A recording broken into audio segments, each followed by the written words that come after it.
Hello, and welcome to Anime Audio Commentary. Today I'll be commenting on episode 11 of Fullmetal Alchemist Brotherhood. If you'd like to watch along, then start watching now.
So, just sort of thinking about this, and considering the forthcoming episodes, I was kind of mixed feelings about this episode, The Miracle at Rush Valley.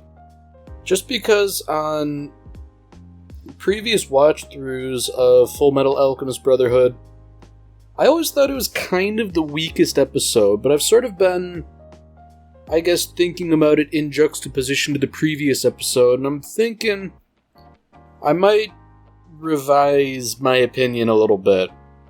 Because, on the one hand, it seems just basically plot filler. You know, it doesn't really do anything for the plot. It's just sort of Winry gushing over Automail and the Elric brothers sort of being towed along for the ride, but without spoiling the episode, there's a bit more to it, and I'm wondering if seeing it this time, I'll, I guess pick up on something I hadn't really considered before. I suspect I might. So it seems that even in this sort of Automail engineer enclave, Ed Elric's prosthetics are, I guess, regarded well for their significant quality.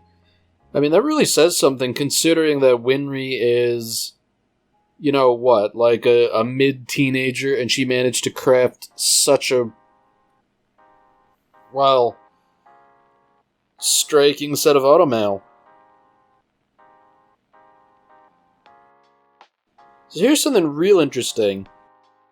There's a pickpocket, and the whole town basically just says, it must have been that pickpocket that we know by name.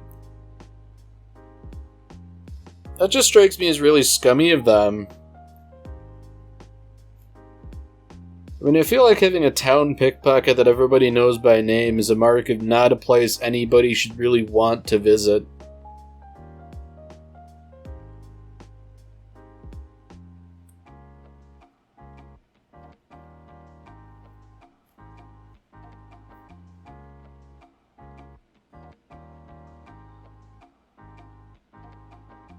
Oh dear. I mean, clearly the desert heat's getting to them. Well, I guess desert might not be quite right, but they're sort of walking through what is evidently some sort of canyon. You know, it puts me in mind of the Grand Canyon in Arizona, so I guess that's where I'm getting the hot weather from. You know, he can really move when he wants to. And I don't think this is something that's initially appreciable, but that's an absolutely fantastic feat of alchemy.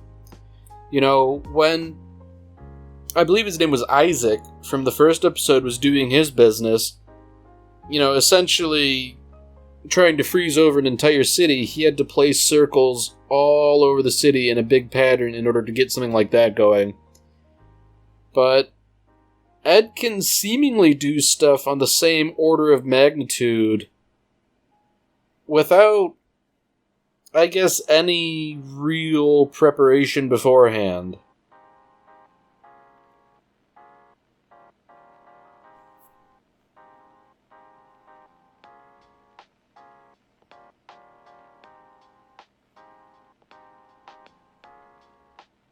You know, that's pretty incredible how she manages to kick through what seem to be iron bars just because her prosthetic leg has a blade built into it. I mean, one would think, or at least I would think, that if you have a prosthetic limb and you kick something really sturdy, no matter how strong the artificial limb is, I feel like the weak point would be the point at which it adheres to the body. And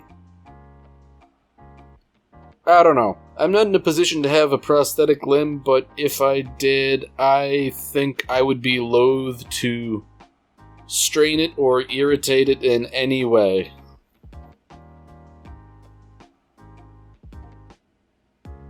You know, I think I mentioned it briefly before.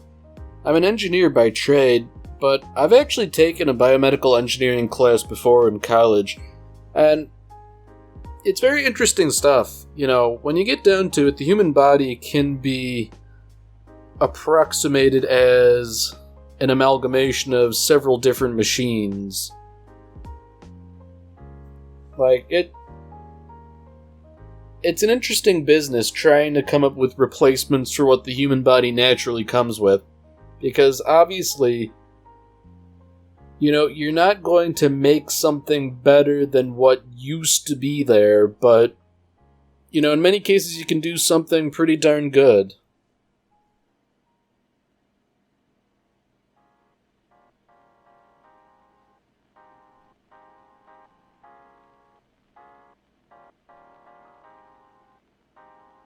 So this old guy's a real curmudgeon. You know, I guess we could sort of take that as read, given how, despite being an automobile mechanic, he lives way out in the middle of nowhere, away from anyone and everyone else.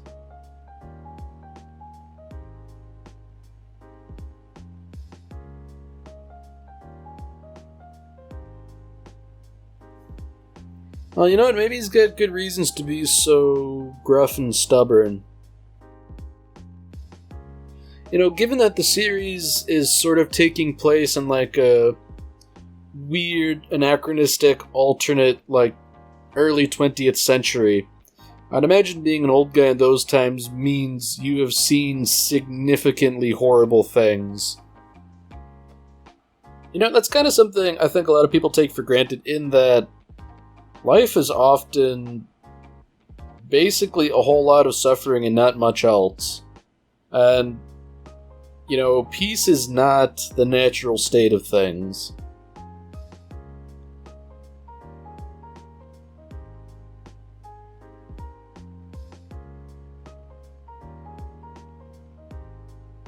So, you know, maybe it's because I'm now older and have a different perspective on life, but I thought this episode was kind of trite and rote initially. Like this whole pregnancy business. And the way the Elric brothers sort of talked about it, but I don't know, the more I think about it now, I think they are effectively correct. You know, their whole business about trying to find the Philosopher's Stone to fix their bodies and potentially even bring their mother back. But the Philosopher's Stone isn't creating life, whereas the human body is capable of creating human life, albeit, a different brand new life, and it's not capable of resurrecting the dead.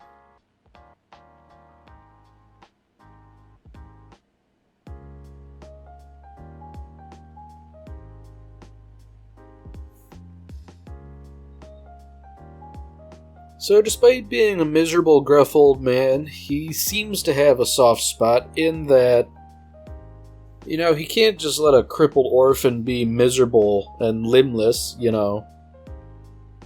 And the way he did it was interesting, because he's very clearly doing it out of a sense of kindness, but he's not being nice about it, if that makes any sense.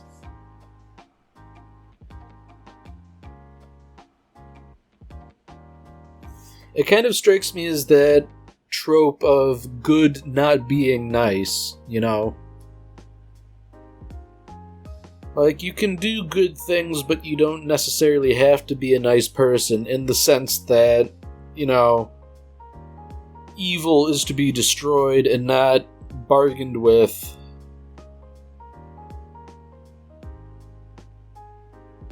I don't know if that makes much sense, but I guess, good and nice are not the same thing, even if they are conflated oftentimes.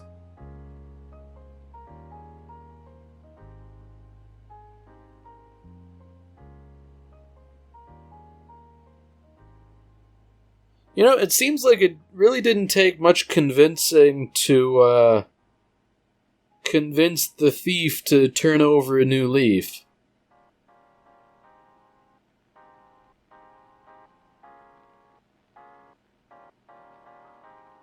Alright, so the plot's thickening a bit. Ed's pocket watch has been sealed shut deliberately. And Winry's doing a little snooping.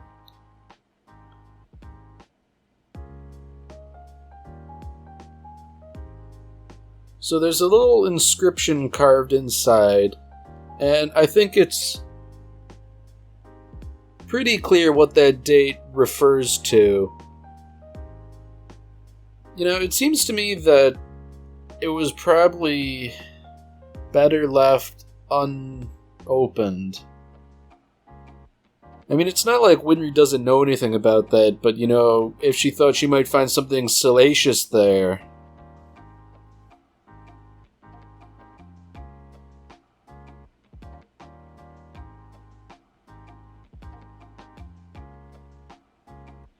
Alright, so now things seem to be getting really real. Whether it's ahead of schedule or just sort of unexpected, the baby's on its way, and there's not much anyone can do about it. The torrential rainstorm is preventing anyone from getting to the hospital, so the old man's going to get a doctor. And in the meantime, they're just going to have to sort of, try and hold things in check. Unfortunately, it seems like the Elric brothers might have to step up.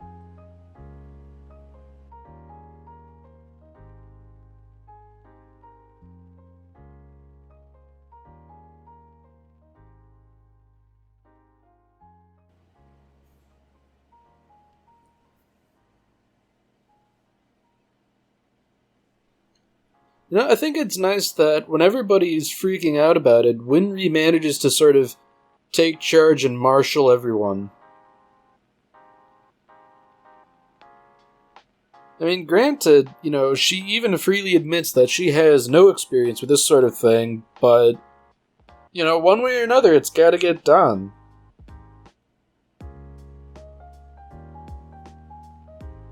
She seems to have a reasonable idea of what sort of things one would need, in terms of towels, hot water, disinfectant. I mean, obviously it's not going to be a comfortable endeavor, although giving birth rarely is, as I understand it.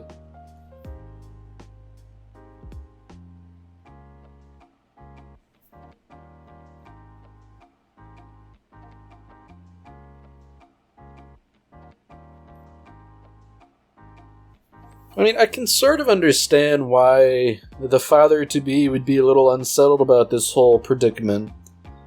But at the same time, if you're holding out for a doctor, there's only so long you can wait, and someone who has a little bit of medical experience is certainly better than no one at all.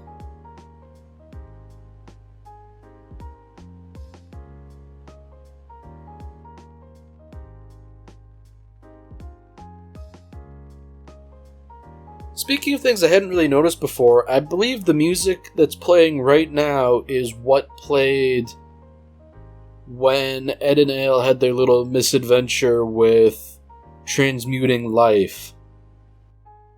And it's a rather foreboding piece of music. Like, I already know what's going to happen, but I feel like if I were watching this for the first time, I would be a little, anxious as to what the outcome might be.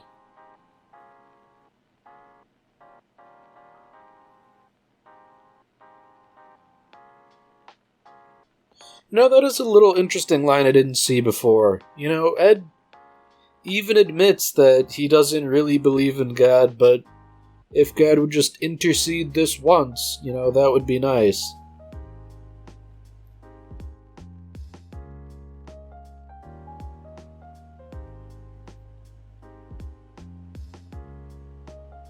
It seems like they're pulling a bit of a fast one here. The way everyone is tired and panting and blood-soaked, and they say, wow, that's a lot of blood. They're almost trying to pull a fast one and make it seem like things ended much more messily than they ended up doing.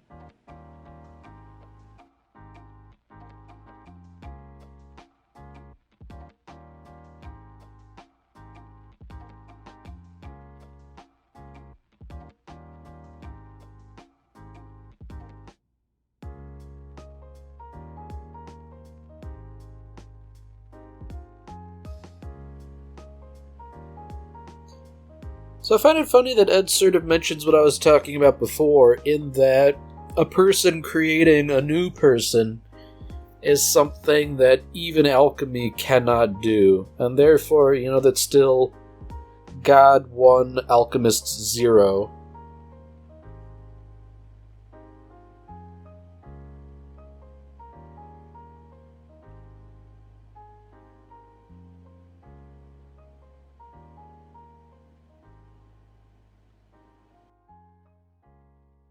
I'm sort of having a couple of mixed feelings about this whole business. Because on the one hand, the Elric brothers were just sort of sitting outside, not really helping. But on the other side, if there are too many cooks in the kitchen, I feel like that's a good way to cause trouble and delay. That's definitely not what you want to do if you're trying to deliver a baby without a real doctor around.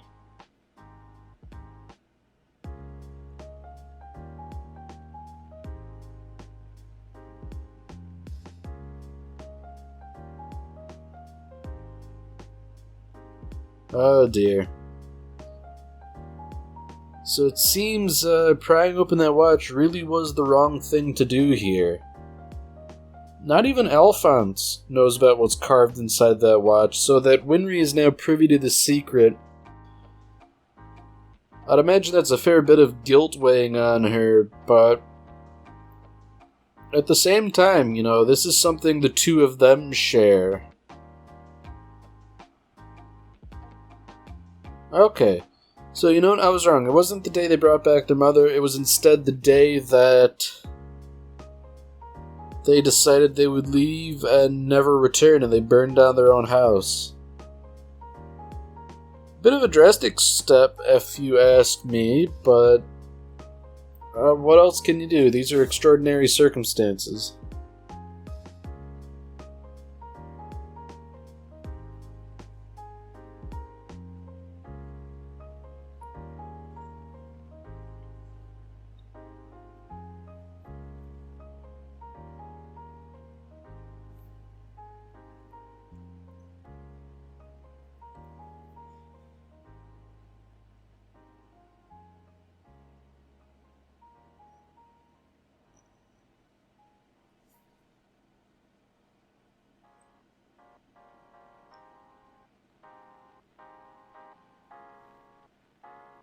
You know what? I think I'm going to take back what I said earlier about this episode not being all that great. I think it's definitely far from the best episode, but it does pull a fair bit of its own weight here, narratively speaking.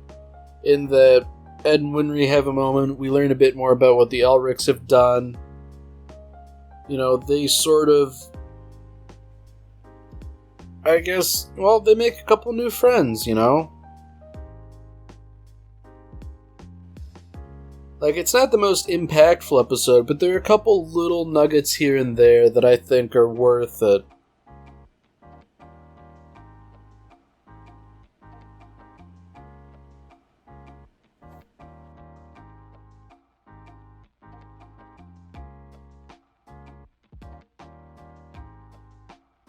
You know, I'm thinking that this is probably my favorite scene that I had sort of forgotten about. That, in the presence of his new grandchild, old Dominic there sort of warms up and almost becomes a different person.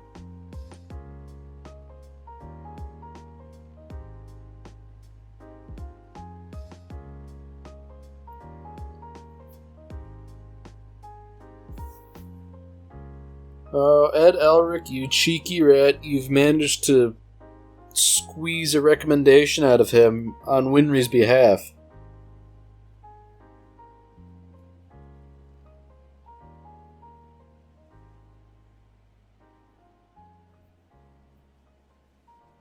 You know, gruff though he is, old Dominic isn't that bad. You know, despite being a gruff old man, he's still willing to have Winry around on occasion as well as the pickpocket.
Alright, well that's it for this episode. If you've enjoyed it, then by all means, tune in for the next one. See you, Space Cowboy.